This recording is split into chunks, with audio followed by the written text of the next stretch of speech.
عجب چیز ہے لذت آشنائی، جس کو یہ لذت ملتی ہے محبت مصطفیٰ کی، پھر وہ مصیبتیں گنتا نہیں ہے، وہ اپنے اوپر آنے والی آفتوں کو گنتا نہیں ہے، اس کے لیے دنیا ہیچ ہے۔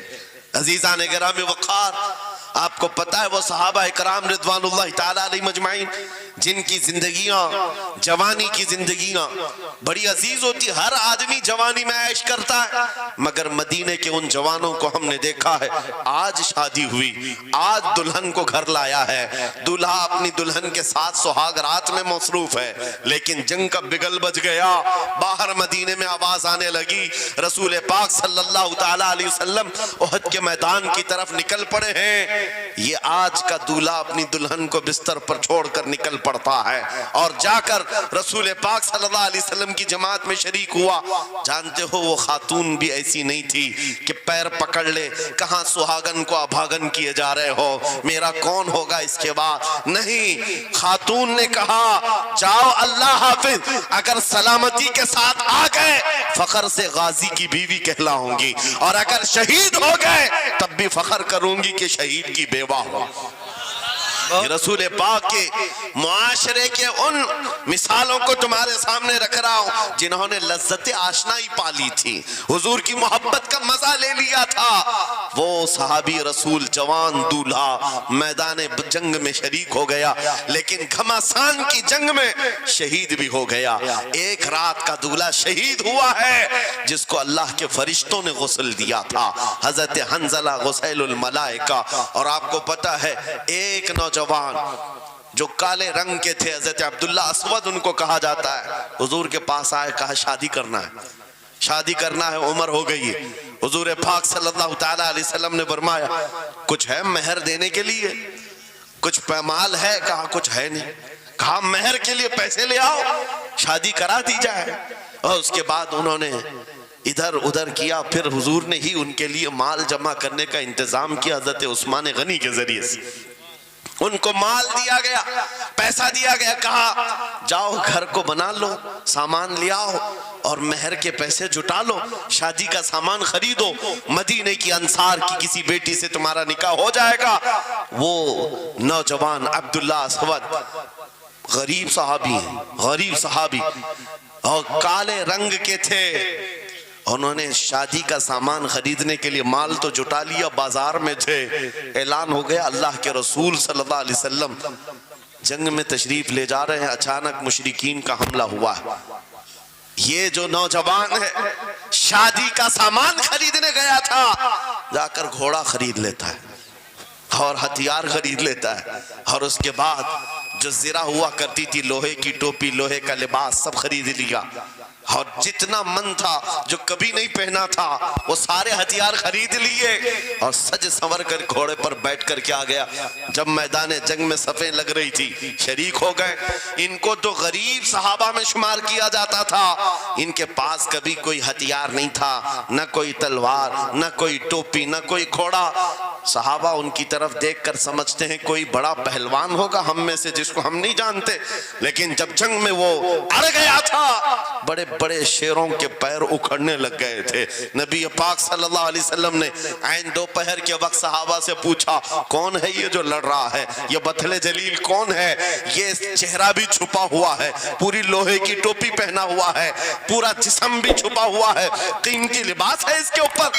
صحابہ ادھر سے ادھر سے دیکھ رہے ہیں، کہا ہم میں سے تو نہیں ہے، یہ کوئی باہر سے آیا ہوا لگتا ہے۔ حضور مسکرا کر کہتے ہیں میرا عبداللہ اسود ہے جس کو شادی کے پیسے دیے تھے، جا کر اس نے جنگ کا سامان خرید لیا ہے۔ اور حضور پاک دیکھ کر مسکرانے لگے۔ شام سے پہلے اسی عبداللہ اسود کی شہادت بھی ہو گئی، وہ شہید ہو گئے میدان جنگ میں۔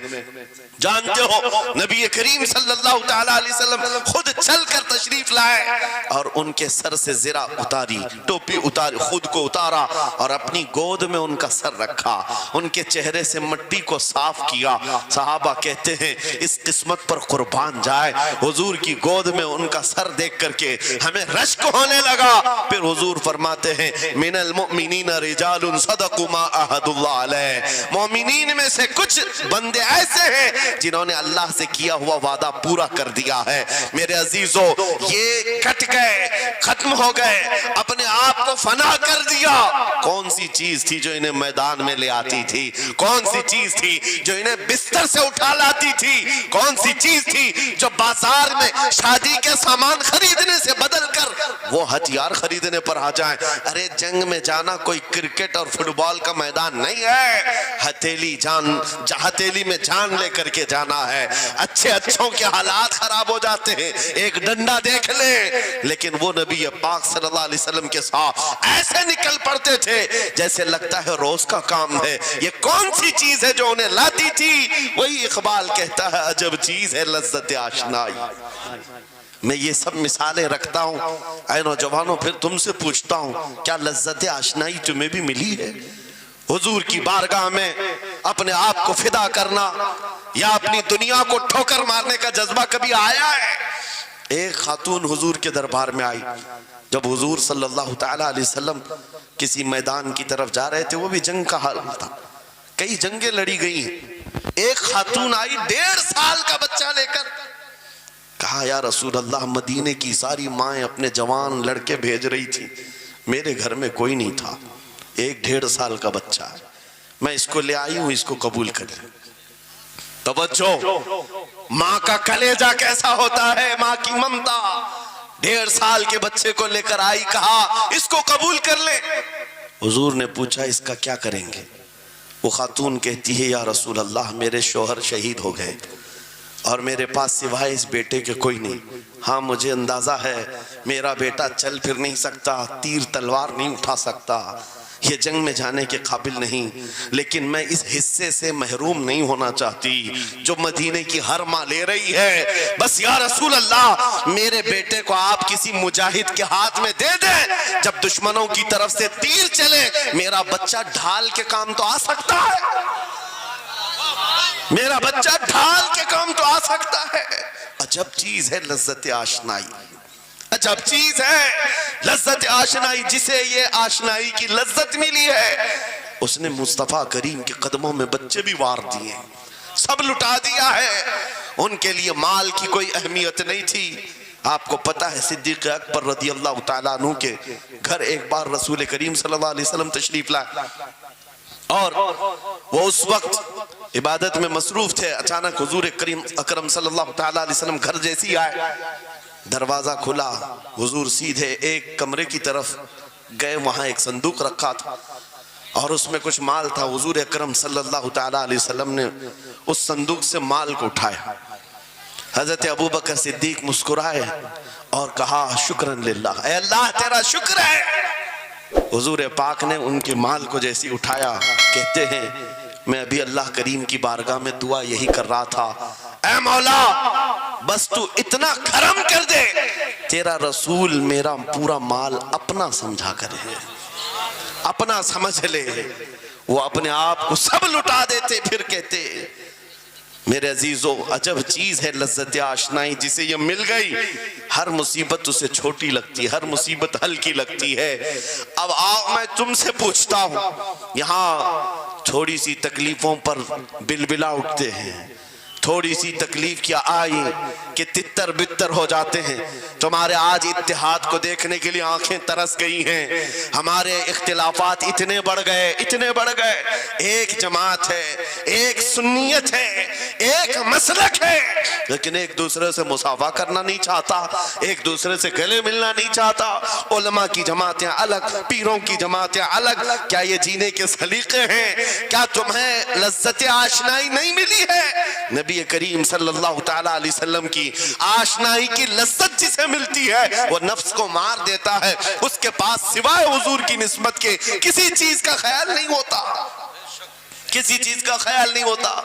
صحابہ اکرام کی بات میں آپ کو بتاؤں، آج دنیا میں اس طرح ہماری طرف جو نظریں اٹھی ہیں اس کی وجہ یہ ہے کہ ہمیں توڑ دیا گیا ہے۔ وہ 100 سال پہلے انگریز یہاں یہ کہتے تھے، جس کو اقبال نے کہا ہے یہ فاقہ کش موت سے ڈرتا نہیں، ذرا روح محمدی اس کے بدن سے نکال دو۔ 100 سال پہلے انگریزوں نے کہا تھا روح محمدی اس کے بدن سے نکال دو۔ کیوں؟ جب تک روح محمدی اس کے ساتھ ہے وہی لذت آشنائی ہے جس کو میں کہہ رہا ہوں، وہی عشق مصطفیٰ ہے۔ جب تک اس کے ساتھ ہے یہ موت سے کبھی ڈرتا ہی نہیں ہے۔ اس کو موت سے ڈرانا ہے تو یہ اس عشق کی دولت کو کھینچ لو، نکال لو، روح محمدی اس کے بدن سے نکال دو۔ تم سب نوجوانوں کو میں تنبیہ کرتا ہوں میرے عزیزوں، روح محمدی تم سے چھیننے کے لیے دنیا نے ایڑی چوٹی کا زور لگا دیا ہے۔ تمہارے مٹھی میں ہر گناہ کو لا کر جمع کرنے کی کوشش کی گئی ہے۔ تمہاری آنکھوں کو آج خرید لیا گیا، تمہاری حیا کا قتل کر دیا گیا، تمہارے اخلاق کہاں چلے گئے؟ ہمارا وہ نوجوان جب نکلتا تھا تو اس کے لیے فرشتے استقبال کریں، امت محمدیہ کا وہ غیور جوان جس کے لیے اللہ تعالیٰ نے طوفانوں کے رخ موڑ دیے، سمندروں میں راستے بنا دیے، سمٹ کر پہاڑ ان کی ہیبت سے رائی، آج اس کا حال یہ ہے کہ پوری رات پب جی میں گزار رہا ہے، یہ ٹک ٹاک پر مجرے کر رہا ہے۔ یہ لا کر کے تمہارے ہاتھوں میں اسی لیے تھمایا گیا ہے، اسی لیے تھمایا گیا ہے۔ اور ایک جملہ میں کہتا ہوں عزیزوں، جب شیر اپنی شیری چھوڑ دیتا ہے تو بہت سارے کتے بھونکنے لگ جاتے ہیں۔ ہاں، کتوں کے اندر دم آ جاتا ہے۔ آج دیکھ رہے ہیں ہم، ادھر سے ایک کتا، ادھر سے ایک کتا، ہر کوئی منہ اٹھائے بھونکے جا رہا ہے، کبھی حضور پر، کبھی اسلام پر، کبھی قرآن پر۔ اس کی وجہ کیا ہے؟ محمد عربی کے شیروں کو نیند آ گئی ہے، یہ غفلت میں ہیں، اور یہی چاہتی بھی ہے دنیا کہ یہ نوجوان نشہ میں ملوث رہیں، یہ دھت رہیں، حسن کے پیچھے بھاگتے رہیں، دولت کے پیچھے ایک دوسرے کا قتل کرتے رہیں۔ دنیا یہ چاہتی ہے محمد عربی کے شعروں میں ہوش کبھی نہ آئے، ورنہ ان کو بھی پتا ہے کہ جس دن یہ کھڑا ہو گیا بہت سارے کیڑوں کی موت آ جائے گی، بہت سارے کتوں کو یوں ہی کھجلی شروع ہو جائے گی۔ تمہیں اٹھنے دینا نہیں چاہتی دنیا، کبھی بیدار ہونے نہیں دینا چاہتی، مگر جب تک ہمارے پاس آواز ہے، جب تک زبان ہے، ہم بولتے رہیں گے۔ ایک ہی چیز ہے جو تمہیں یہاں سے وہاں لے جاتی ہے، وہ کون سی ہے؟ کہ محمد سے وفا تو نے، تو ہم تیرے ہیں۔ یہ جہاں چیز ہے کہ لوح و قلم تیرے ہیں۔